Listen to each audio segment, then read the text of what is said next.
तुला राशि, ये जाता हुआ साल 2025 और आता हुआ साल 2026, ये क्या कुछ आपके लिए लेके आने वाला है। ये जो संक्रांति का समय है, ये जो संक्रमण का समय है, ये थोड़ा सा चिंताजनक तो है, झूठ नहीं बोलूंगा, थोड़ी सी समस्या तो है, लेकिन उसका समाधान भी है। उसी के बारे में आज हम बात करेंगे। नमस्कार, मैं हूं एस्ट्रोलॉजर रतन सिंह, स्वागत करता हूं आपका अपने चैनल कुंडली शास्त्र में।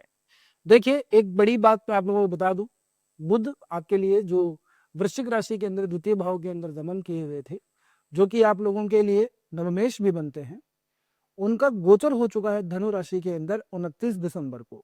जी हाँ, और यहाँ से पहले ही सूर्य, मंगल और शुक्र विराजित हैं, तो चतुर्ग्रही योग बना रहे हैं, लेकिन बना रहे हैं कहाँ पे? आप लोगों के तीसरे भाव के।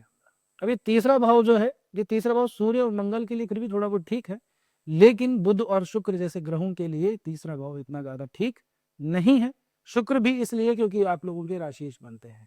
ठीक है, एक और बात, 12वें भाव का स्वामी जहां से हम आयु का निर्धारण करते हैं, और 8वें भाव का स्वामी जहां से हम मोक्ष का निर्धारण करते हैं, वो शुक्र और बुध दोनों युति कर रहे हैं। कहाँ पे? तीसरे भाव के अंदर। यानी कि 8वें और 12वें दिन युति हो जाती है तो अमूमन ठीक नहीं माना जाता, मृत्यु तुल्य संकट व्यक्ति को प्राप्त होते हैं।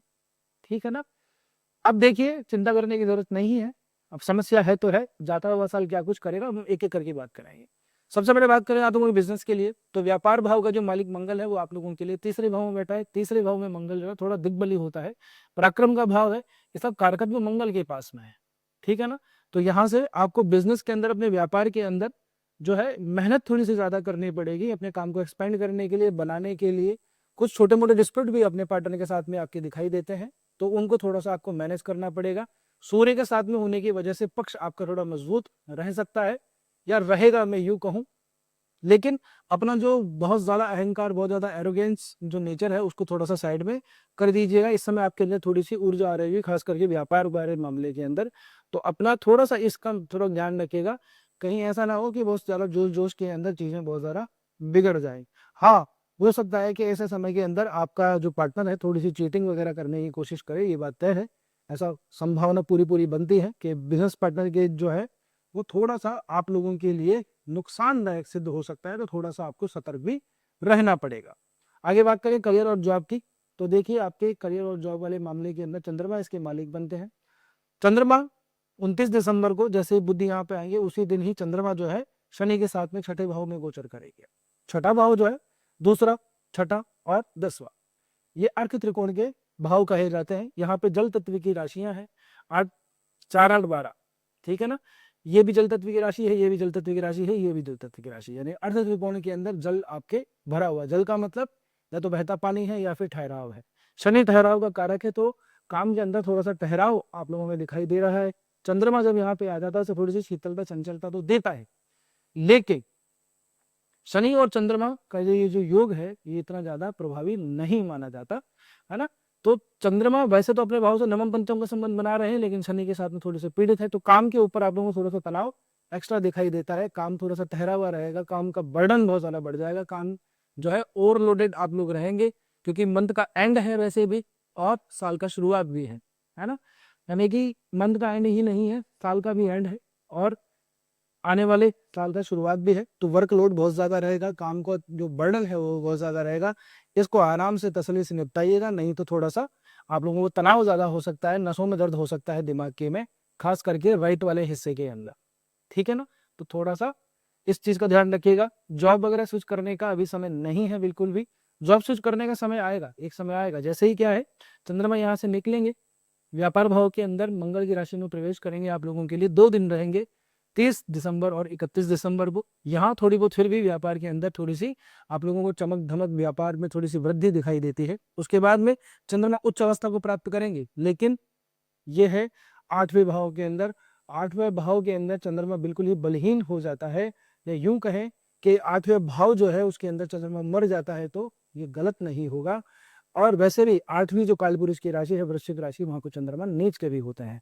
तो यहाँ पे उच्च अवस्था के अंदर चंद्रमा तो है, लेकिन उच्चत्व का प्रभाव इतना ज्यादा आपको नहीं दे पाएंगे। ओवर थिंकिंग, चिंता बहुत ज्यादा रहेगी आप लोगों की, और खास करके रहेगी अपनी ग्रोथ को लेकर के, अपने विकास को लेकर के, कि यार साल चला गया है, कुछ कर पाए इस साल के अंदर, क्या कर पाए, नहीं कर पाए, आने वाले साल के अंदर भी पता नहीं क्या होगा क्या नहीं होगा। जैसे ही समय आएगा 1 जनवरी का, है ना, वहां से 1 और 2 जनवरी को चंद्रमा यहीं रहेंगे। 3 और 4 जनवरी की मैं बात कर रहा हूँ, तो 3 और 4 जनवरी को चंद्रमा गुरु से मिलेंगे। गुरु के साथ में चंद्रमा बहुत ज्यादा शुभदायी होते हैं। अगर ये योग केंद्र में होता तो आपके लिए गज केसरी योग बनता, लेकिन फिर भी ये जो योग है आप लोगों के लिए नवम भाव में बन रहा है, गुरु और चंद्रमा का साथ में संयोग बन रहा है। तो ये जो 2 दिन है आपके पास में, 3 दिसंबर और 4 दिसंबर, ये आप लोगों के लिए बहुत ज्यादा वृद्धिदायक होंगे। एक चीज आप लोगों को कर लेना, मैं आप लोगों को पहले एक उपाय बता देता हूँ। ये तो 3 जो जनवरी है, वहां से पुष मास की पूर्णिमा है और माघ मास का प्रारंभ दूसरे दिन है। माघ का जो स्नान होता है वो 3 जनवरी से ही शुरू हो जाएगा। ठीक है, अगर आपको कुंभ का मेला याद हो, है ना, जो अभी 2025 में ही लगा था, तो वो जो स्नान हुए थे वो माघ की महीने के अंदर ही हुए थे, क्योंकि माघ का जो महीना है वो तीर्थ स्थान पे जाने का, तीर्थों का दर्शन करने का, जो नदियां हैं हमारी सनातन धर्म की, उनके अंदर स्नान आदि करने का सबसे बढ़िया और सबसे उत्तम महीना माना जाता है। तो 3 और 4 जनवरी को जब गुरु के साथ चंद्रमा मिलेंगे तो अपने बुजुर्गों का, अपने गुरुओं का, अपने पितरों का, देवताओं का आशीर्वाद आपको प्राप्त होगा। और उसे प्राप्त करने के लिए यदि घूमने फिरने कहीं जाना है तो तीर्थाटन करिए, तीर्थों के स्थान पे जाइए, पवित्र नदियां हैं जो भी आपके आसपास जो भी मिले वहां पे स्नान करिए। इसकी ऊर्जा आपको पूरे साल भर काम आएगी। ठीक है ना, तो ये आप लोगों को काम करना ही है, इस बात का ध्यान रखिएगा। आगे बढ़े आप लोगों के लिए, तो काम की ग्रोथ के मामले के अंदर में देखूं तो वहां तो वैसे ऑलरेडी केतु बैठा हुआ है, लेकिन इस भाव का जो मालिक है वो अपने भाव से पंचम में गया हुआ है, जो कि शुभ दिखाता है। पराक्रम भाव के अंदर गया है, मेहनत के भाव में गया हुआ है, सूर्य मंगल के साथ में बैठा हुआ है और अपने मित्र की राशि में गया हुआ है। साथ में गुरु की सीधी सीधी दृष्टि भी यहाँ पे पड़ती है। तो ग्रोथ के मामले के अंदर मैं कहूँ तो आपकी मेहनत जो आपने की है, जो आप कर रहे हैं, उससे संबंधित आप लोगों को ग्रोथ दिखाई देती है। अनायास ही कोई ग्रोथ नहीं आएगी। कहने का मतलब आपकी मेहनत, आपके परिश्रम, आपके पराक्रम का प्रतिफल आप लोगों को मिलेगा। किसी कृपा की अगर आप सोच रहे हैं तो उसके बारे में भूल जाइएगा। ठीक है ना, आगे बात करें लव और रिलेशनशिप की, तो राहु यहाँ पे ऑलरेडी बैठे हुए हैं, है ना। यहाँ से अगर हम देखो तो गुरु की दृष्टि आती है सीधी सीधी राहु के ऊपर, शुभ दृष्टि। तो अनुमन जैसी स्थिति बनी हुई थी वैसी ही है, थोड़ी तनातनी, थोड़ा सा डिस्टेंस, थोड़ा सा जो है बात बात के ऊपर लड़ाई झगड़ा, है ना, लेकिन बीच बीच के अंदर वापस से फोन कर लेना, एक दूसरे को मना लेना। तो स्थिति ज्यादा परिवर्तित होती हुई दिखाई नहीं दे रही है यहाँ पे, जैसी थी वैसे की वैसी ही बनी रहेगी। बात करूं आगे प्रेम संबंधों की, उस दाम्पत्य जीवन की, तो दाम्पत्य जीवन के अंदर 2 दिन मैंने आपको बताया, 30 दिसंबर और 31 दिसंबर, ये फिर भी आप लोगों के लिए शुभ है, बढ़िया है। प्रेम स्नेह ये सब बना रहेगा आप लोगों के अंदर, थोड़ी सी ऊर्जा भी बनेगी। घूमने फिरने का प्लान बना रहे हैं तो बना लीजिए, कोई चिंता वाली बात यहाँ पे नहीं है। आगे बात करें वेल्थ और प्रॉपर्टी की, तो वेल्थ और प्रॉपर्टी के लिए अभी का जो समय है आप लोगों के लिए इतना ज्यादा शुभदायी नहीं मैं कहूंगा, ना संपत्ति की दृष्टि से और ना ही आप लोगों के धन की दृष्टि से। धन भाव का मालिक गया हुआ है तीसरे भाव में, अपने से दूसरे में गया हुआ है, लाभ में गया हुआ है, द्वितीय का संबंध बनाता है, लेकिन यहाँ पे द्वादश का संबंध भी बन जाता है। ठीक है ना, अपने भाव से ग्रह दूसरे जाना शुभ माना जाता है। तो मंगल की दृष्टि से अगर देखो, अगर कोई आपको ओपन लैंड अगर आपको खरीदनी है, एग्रीकल्चर वाली लैंड के अंदर थोड़ा सा इन्वेस्टमेंट अगर करना है, एग्रो प्रोडक्ट्स के अंदर अगर आप लोगों को इन्वेस्टमेंट करना है, तो उसके लिए फिर भी समय आप लोगों के लिए सही है, वहां से रिटर्न भी आप लोगों को आने की पूरी पूरी उम्मीद है।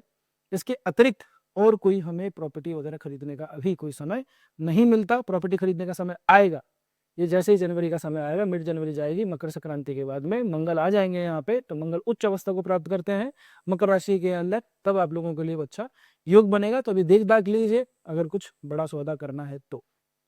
आगे बात करें आपके स्वास्थ्य की दृष्टि से, तो स्वास्थ्य के लिए एक दिन मैंने बताया 29 दिसंबर का, ये थोड़ा सा चिंताजनक रहेगा। दिमाग में, मस्तिष्क में थोड़ी सी चिंताएं रहेंगी, नसों से संबंधित प्रॉब्लम रह सकती है। मैंने पहले भी कहा था जिनको माइग्रेन वगैरह की प्रॉब्लम है उन लोगों के लिए भी थोड़ा सा समय ठीक नहीं है। राहु भी पंचम भाव में है, विद्या के भाव में है, मस्तिष्क के भाव में है, और शनि भी जो है आप लोगों के छठे भाव के अंदर पड़ता है। हालांकि इस भाव का मालिक अपने से 4-10 का संबंध बना रहा है, चतुर्थ और दशम का संबंध बना रहा है, गुरु ये इस भाव का स्वामी बनता है, लेकिन दृष्टि संबंध यहाँ पे कोई भी नहीं आता छठे भाव के ऊपर तो आप लोगों के लिए स्वास्थ्य के अंदर जैसी स्थिति थी वैसी है। 29 दिसंबर का दिन स्पेशली थोड़ा सा स्वास्थ्य के अंदर ध्यान रखिएगा। एक बात और, ये जो 6-8-12 का संबंध है ना, ये वाला जो थोड़ा योग बना हुआ है तीसरे भाव के अंदर, ये थोड़ा सा टेंशन देता है आदमी को। क्या है कि आप लोग थोड़ा सा इतना ध्यान रखिएगा, क्योंकि यहाँ पे चतुर्ग्रही योग बना हुआ है तो ये बहुत बढ़िया योग, लेकिन आप लोगों के लिए भावगत ये इतना अच्छा नहीं है।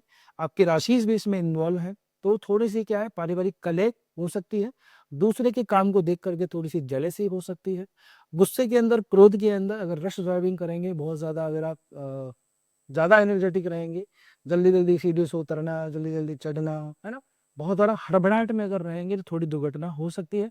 घूमने फिरने गए हुए हैं, जाएंगे तो भी आप लोगों को एडवेंचरस प्लेसेस के ऊपर जाने से थोड़ा सा बचना चाहिए। समय थोड़ा सा ठीक नहीं है, चोट चपेट दुर्घटना हो सकती है। वैसे भी अभी ठंड का मौसम है, फॉग वगैरह चल रहा है, और अक्सर जो लोग हैं उत्तराखंड, कुल्लू मनाली साइड, हिमाचल साइड में जाते हैं तो गाड़ी में भी बहुत ज़्यादा समस्या आ जाती है ड्राइविंग करने के अंदर। तो थोड़ा सा कृपया करके गाड़ी भी सावधानी से चलाइएगा, ठीक है। उपाय की बात करूं तो मैंने आपको बता ही दिया, तीर्थाटन करना है। 3 और 4 जनवरी का दिन है, गुरु के साथ में चंद्रमा मिल रहे हैं, बहुत शुभ दिन है, और यहीं से पुण्य स्नान, तीर्थों के स्थान प्रारंभ हो रहे हैं। इस पूरे साल की ऊर्जा आपके काम आएगी, तो आप जरूर जाइएगा स्नान करने, इस बात को बिल्कुल भी नहीं भूलना है। अब आपको क्या है कि आपकी पत्रिका आपको दिखानी है कि यार मेरा लग्न तो दूसरा है, मेरे ग्रह दूसरी जगह पे बैठे हैं, मेरे तो इस अमुक ग्रह की महादशा चल रही है, उसकी अंतरदशा चल रही है, ये सब देखना जरूरी है। तो यदि आप अपनी पत्रिका दिखाना चाहते हैं तो व्हाट्सअप नंबर दिए हुए हैं, वेबसाइट भी हमारी है, आप कहीं से भी जा करके अपना अपॉइंटमेंट बुक करवा सकते हैं। अब आपको क्या है कि व्यूअर नहीं बनना है, अब आपको सब्सक्राइबर बनना है, अपने आप को अपग्रेड करना है। साल आ गया है भाई साहब, कब सब्सक्राइब करो, देख देख के चले जाते हो। तो सब्सक्राइब कर लो चैनल को, वीडियो अच्छा लगा हो तो लाइक करो, कुछ सुझाव हो तो कमेंट में दे करके जरूर बताइएगा, हम कोशिश करेंगे कि उसको थोड़ा सा और इम्प्रोवाइज कर लें। तो बस आज के लिए इतना ही, तब तक के लिए स्वस्थ रहिए, मस्त रहिए, अपना और अपनों का ध्यान रखिए। जय श्री कृष्णा, जय श्री राम। 1 मिनट और, एक बात और कह दूं कि वीडियो को अगर आप देखेंगे कमेंट सेक्शन के अंदर, तो इसको अगर स्वाइप करेंगे तो एक हाइप का ऑप्शन आता है, वीडियो को हाइप भी जरूर से कर दीजिएगा, ठीक है ना। मिलते हैं अगले वीडियो के अंदर। नया साल आप लोगों को बहुत ज्यादा शुभदायी हो, मंगलमय हो, भगवान हर इच्छा आपकी पूर्ण करे।